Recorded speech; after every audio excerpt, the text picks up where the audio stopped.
बना बनाया जो है मंच पर आकर अपना जो चेहरा चमकाने का जो कुछ लोग प्रयास कर रहे हैं, ये सही नहीं है। ये उनके पर्दाफाश बहुत जल्दी होगा। जो हमारा जो लक्ष्य है आदिवासियों की रक्षा, मुख्य हमारा उद्देश्य है, उसमें जो कुछ खलल डालना चाह रहे हैं वो सब कोई कामयाब होने वाले नहीं है। ये लोग बात कर रहे हैं कि हम धर्म कोड की आंदोलन किए, तो बताइए कहाँ कब किया है? जो लोग जमीन का जो है खुद ही दलाली करते हैं, वो लोग सर्टिफिकेट बांट रहे हैं कि भाई कौन दलाल है, कौन पैसा ले लिया। देखिए, निशा भगत भी हम लोग की जमात की है, जात की है, बहन है, लेकिन भाई शराब बहुत महंगी हो गई है। जमीन दलाल बोलोगे तो साबित करना होगा, नहीं तो घर चढ़ेंगे। वो लोग कहाँ पे बैठाएंगे?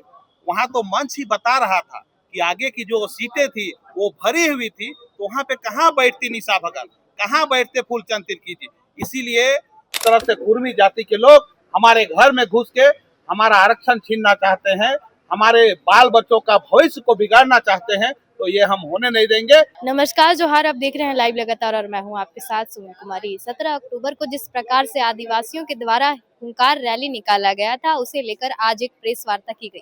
प्रेस वार्ता में आपको बता दें कि बबलू मुंडा और जगलाल पहान, तमाम ऐसे जो नेता है, लक्ष्मी नारायण मुंडा आदिवासी नेता है, वो सभी शामिल हुए और उन्होंने बैठकर समीक्षा की। उन्होंने कहा कि जिस प्रकार से कुर्मियों के द्वारा लगातार आंदोलन किया जा रहा है, अगर वो थमने का नाम नहीं लेते हैं तो हम केंद्र तक इस बात को लेकर जाएंगे, हम केंद्र तक आंदोलन करेंगे।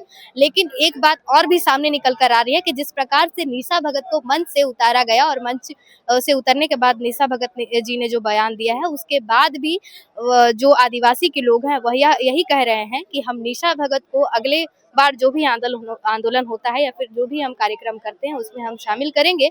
उसके बाद ही हमारी जो आंदोलन होगी या फिर रैली होगी वो सफल होगी और कहीं ना कहीं हम कुर्मियों पर विजयी पाएंगे।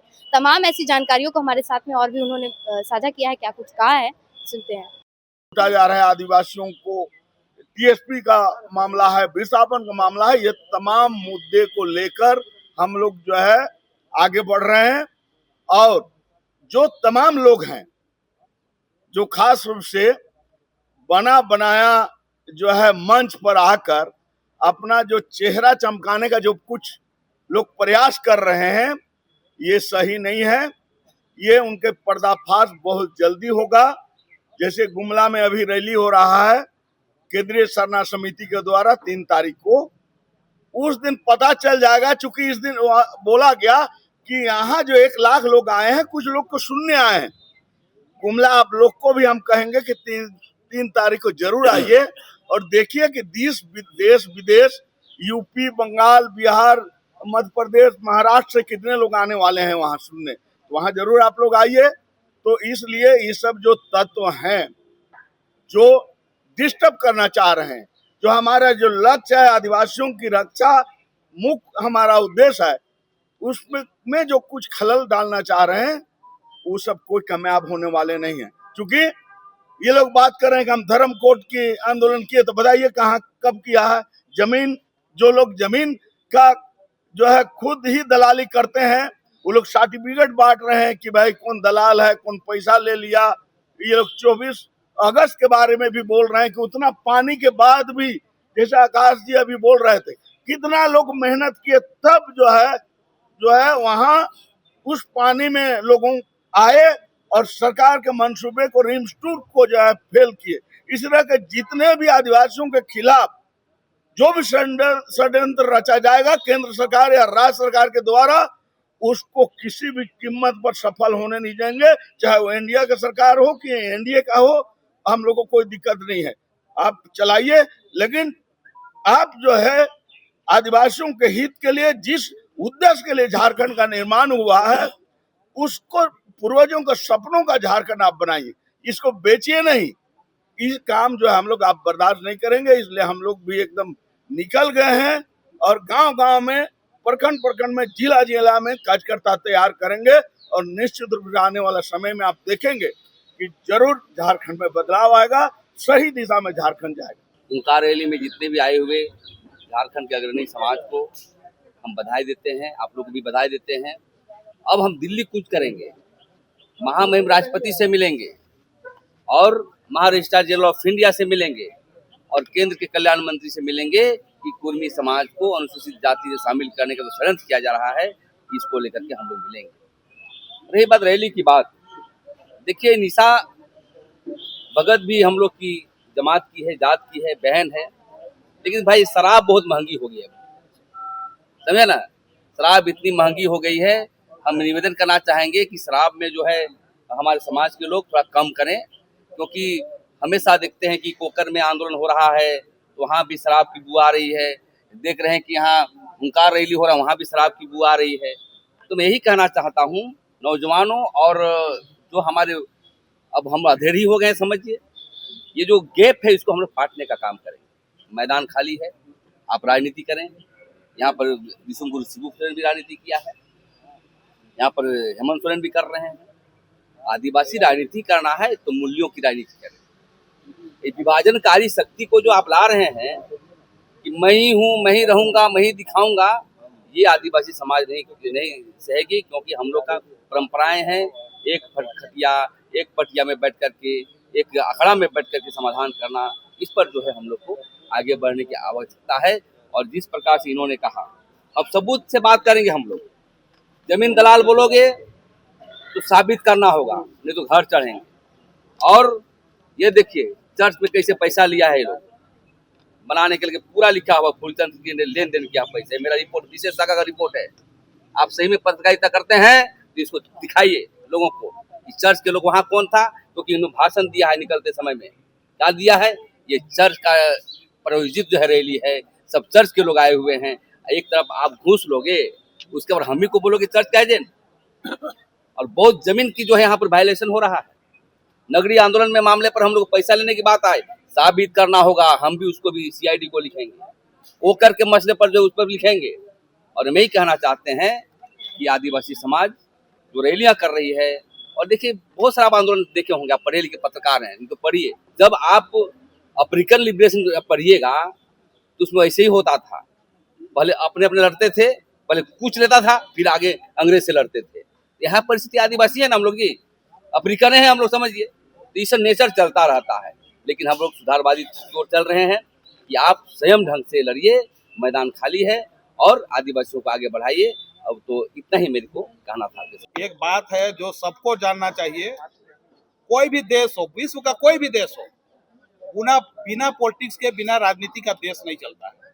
आजाद भारत में आज जब आजादी के बाद में संविधान बना, जब यहाँ सरकारें बनती है तो वो राजनीति के तहत ही बनता है। और हम लोग एक राजनीति का हिस्सा है। मैं मानता हूँ कि मैं कोई पॉलिटिकल पार्टी में नहीं हूँ, लेकिन इसका मतलब ये नहीं है कि हम राजनीति का सपोर्टर नहीं है। हम सपोर्ट करते हैं, और हम सभी जनता जो है वो चाहते हैं कि जब भी चुनाव हो तो एक अच्छी सरकार जीत के आए, और जो राज का भला करे, यहाँ के लोगों का भला करे। इसलिए ये बात कोई ब्लेम डालते हैं तो उनको भी समझना होगा कि हम गलत चीज को ब्लेम डाल रहे हैं, वो अपना बात को उनको वापस लेना होगा। ये जो रैली था ये 100% सफल आयोजन था। और मैं आपको बताना चाहूंगा कि आपको सबको समझना होगा कि 95 और 5 में अंतर होता है। ये सिर्फ आदिवासी समाज की बात नहीं है, अन्य समाज में भी इस तरह की बातों को देखने के लिए मिलता है। लेकिन आदिवासी समाज आज इस पे चिंतन कर रहा है। जो बोला भी है, जो ब्लेम डाल रहा है, वो खुद चिंता में होगा कि मैं क्या बोल गया ये गलत बातों को। आज मैं उनसे आग्रह करता हूं कि आप अगर पीछे बैठ जाते, आपका मान सम्मान बढ़ता। आप बड़ों को सम्मान देते तो आपका मान सम्मान बढ़ता। आप बड़े होते, आपको बड़ों का आशीर्वाद मिलता। इस बात का आपको चिंतन मंथन करना चाहिए। और हम लोग कोई राजनीति नहीं कर रहे, हम लोग पूरे आदिवासी समाज से मांग कर रहे हैं कि आप एक मंच में आइए। आज आदिवासी समाज बचेगा तब आप कहीं राजनीति करिएगा, कोई पार्टी में जाइएगा, कोई हो सकता है कभी विधायक और मंत्री बनिएगा। आज जो भी आयोजन हुआ, कई रैलियां हुई, वहां पे आयोजन समिति होता है, और आयोजन समिति का दायित्व होता है कि किसको लोग वहां पे बातों को रखने के लिए देंगे, किसको लोग कहाँ पे बैठाएंगे।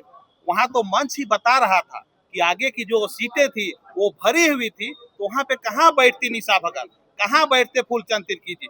इसीलिए जो आदिवासी बचाव मोर्चा के तमाम युवा कार्यकर्ता थे, तमाम गार्जियन थे, वो लोग उनको जगह दे रहे थे कि आगे में जगह नहीं है।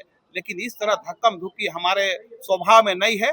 आप अपनी बातों को अच्छा से चिंतन मंथन करिए और वहाँ पे आदिवासियत दिखाइए, क्योंकि ये रैली ही आदिवासियत पे हुआ था।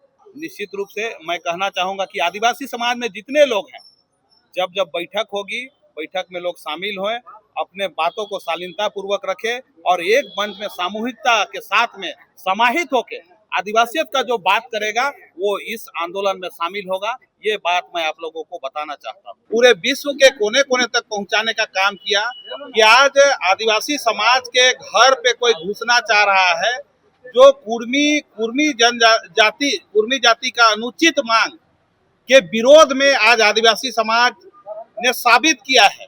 और इस रैली में झारखंड प्रदेश के आदिवासी समाज के उन माता पिता भाई बहनों के, उन नौजवान साथियों का, उस गांव के तमाम अगुवाओं का हम विशेष रूप से धन्यवाद करेंगे कि आपने हमारा जो अधिकार का मांग है, जिस पे हमारा आरक्षण पे हमला हो सकता है, उसको गंभीरता पूर्वक लेते हुए आपने साबित किया है कि झारखंड की राजधानी के प्रभात तारा मैदान को आपने लाखों की संख्या में भरने का काम किया है। तो मैं विशेष रूप से धन्यवाद करना चाहूंगा।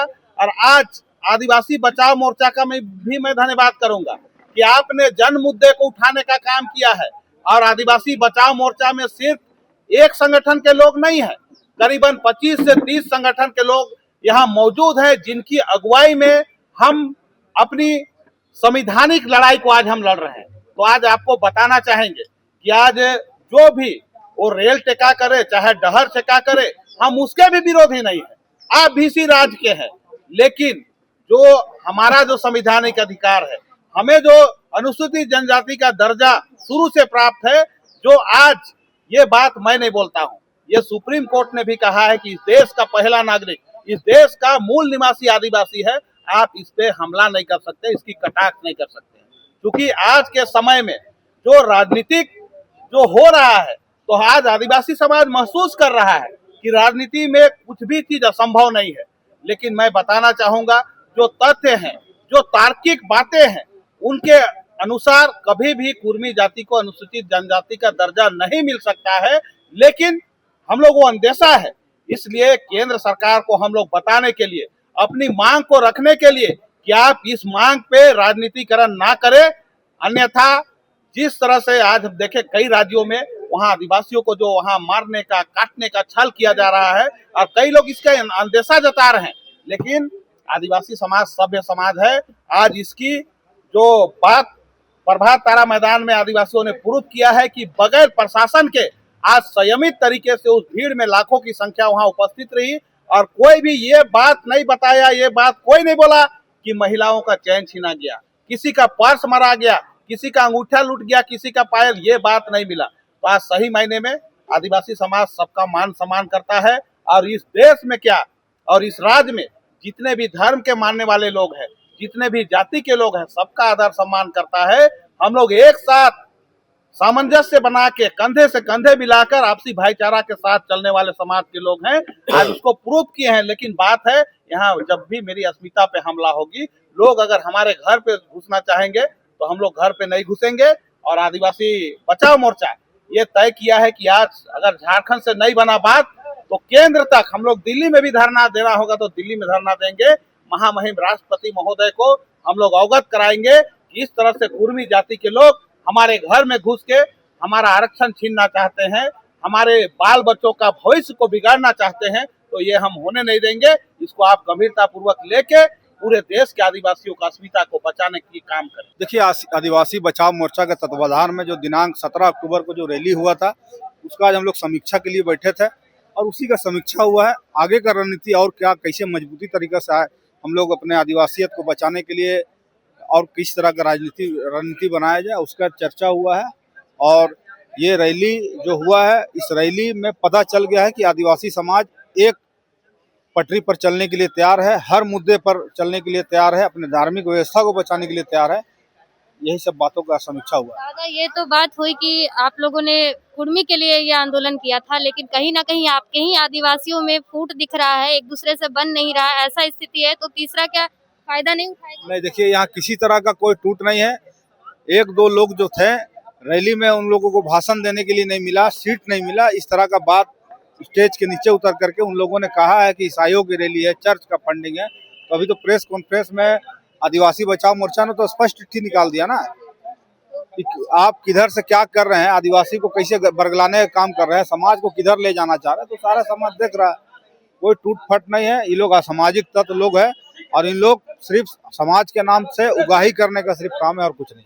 ईशा भगत जी ने भी प्रेस कॉन्फ्रेंस किया। उन्होंने कहा कि 17 अक्टूबर को हम काला दिवस के रूप में मनाएंगे। जिस तरीके से दुर्व्यवहार किया गया है एक आदिवासी बेटी के साथ, ये बिल्कुल ही दयनीय। आप काला दिवस मनाइए, चाहे लाल दिवस मनाइए, चाहे पीला दिवस मनाइए, पूरा झारखंड से लोग आए हुए लोग आपका नियत और नीति को लोग देखे हैं। आप आदिवासी बेटी हैं, लेकिन आपने उससे पहले एक मीडिया में कहा था कि मैंने एक सोनू सिंह का नाम लड़के से मैंने ब्याह किया है। तो आप गैर आदिवासी से भी शादी करते हैं और उसकी बात मीडिया में भी कहते हैं, अब फिर आदिवासी समाज में नेतृत्व भी करने खोजते हैं। तो इस तरह का बात आप मत कीजिए। आदिवासी समाज इस तरह का एक्सेप्ट नहीं करेगा। आप गैर आदिवासी से शादी किया ना, तो आप उस तरह का बात क्यों बोल रहे हैं? आप वहाँ पर मंच लेने चल गए, 32-33 जनजाति समाज के लोग अगुआ वहाँ बैठे हुए थे, आप वहाँ पर सभी लोगों को बोल रहे हैं कि उठिए यहाँ से, यहाँ मैडम बैठेगी। ये कोई तरीका नहीं हुआ। आपको बोलना ही था, वहाँ बोला भी जा रहा था कि आप 10-15 मिनट बैठिए, पीछे में बैठिए, आपको कुर्सी मिलेगा, लेकिन इस तरह का आप काम नहीं किए। अब फिर आपको मंच नहीं मिला तो आप नीचे उतर के हल बल बयान देने लगे। तो इस तरह का लोगों के द्वारा ही बुलाया गया था ना उनको। कोई किसी का नहीं बुलाया गया था, समाज खुद ब खुद आई थी। ठीक है, यहाँ कोई अतिथि नहीं था। वहाँ पे सारे आदिवासी अस्मिता और पहचान की लड़ाई थी और वहाँ पर किसी को कार्ड दे करके बुलाया नहीं गया था। सब स्वतः अपने लोग आए थे।